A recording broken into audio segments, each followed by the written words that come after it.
What is up, everybody? It's According to Seth.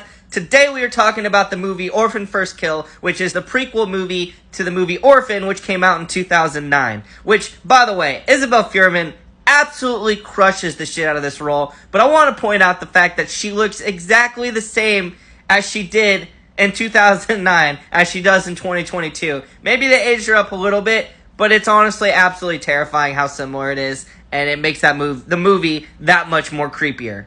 Before we continue on with this review, though, I do have to shout out Nightlight Podcast, which is part of the Bloody Disgusting. It's a horror movie podcast. It's fantastic, which you should go listen to it. But they actually had like a contest, and I won, and I ended up getting to get this movie for free, so I downloaded it and watched it, and I was honestly pleasantly surprised. So thank you guys for that, but let's continue on with this review.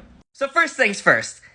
I was one of the few who actually didn't enjoy the first Orphan film. For whatever reason, I just couldn't get into it. It wasn't for me. However, I absolutely love this one. I thought it was leaps and bounds better, and Esther is so creepy. Isabelle Fuhrman, like I said earlier, absolutely crushes the shit out of this role, but the supporting characters did as well, too. I mean, you have freaking Julia Stiles, Matthew Flynn, and Rossif Sutherland, who plays the family that she gets adopted into. Essentially, what this movie is about is you have Esther, who ends up getting adopted by this family, and she isn't who she says she is, and things go south from there. And that's all I'm going to say about that, because we don't need spoilers here.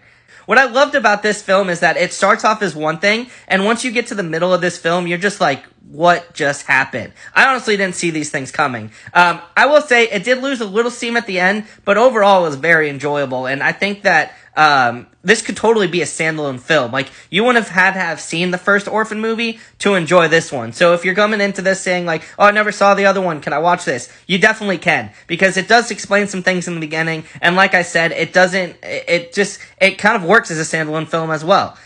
All in all, I thought this one was a fun one. It was definitely worth a watch. I'm giving it a solid 7.3 cents out of 10. Check it out on Paramount Plus now, or download it. Either way, check this one out.